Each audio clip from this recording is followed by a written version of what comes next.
Samantala, oral arguments naman para sa mga inihaing disqualification case laban kay Senadora Grace Poe, umarangkada na sa COMELEC First Division.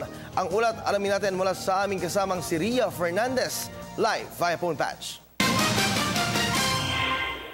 Patuloy pa rin ang oral argument sa COMELEC First Division hinggil sa hawak nitong tatlong disqualification cases laban kay Senadora Grace Poe.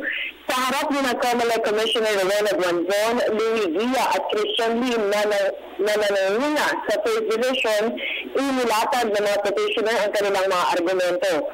Naniniwala sina Atty. Manuelito Luna, abogado ni dating Senador Francisco Tatag, at Dean Amado Valdez na maituturing lamang naturalized at hindi natural-born Filipino citizen si Poe hanggat hindi nito napatutunayan Pinoy ang kanyang tunay na ama.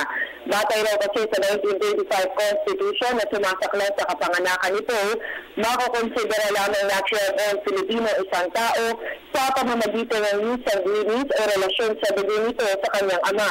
Hindi rin umano magagamit din ng argumento ang pagkukop kay Poe ng aktor na si FPJ na isang Pilipino para sabihing isang nga siyang natural-born Filipino sapagkat ang adoption daw isa lamang legal at hindi blood relationship.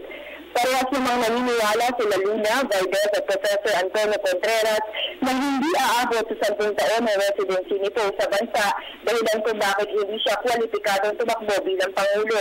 Sa kabilang banda, gamit ang international laws kaugnay ng founding sa 1935 Constitution, ipinaglaban ni Atty. George Garcia na isang natural-born Filipino ang kanyang kliyenteng si Poe. Git na presumed to be natural-born Filipino ang isang foundling na matatagpuan sa Pilipinas. Iginit din ni Garcia na naabot ni Poe ang residency requirements sa pagtakbo bilang presidente base sa kanyang physical na presensya sa bansa.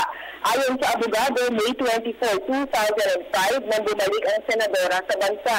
Samantala, tinutulan ng tatlong petitioner ang isang motion for intervention na nagsasabing hayaan na lamang ang taong bayan na magdesisyon sa kaso nito dahil late na ito, hindi substantial at ang boses ng iilan ay hindi boses ng lahat.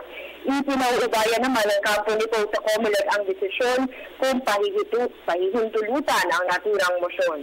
Ito ang pinakamainit na balita mula sa COMELEC. Ako si Ria Fernandez para sa Telebisyon ng Bayan.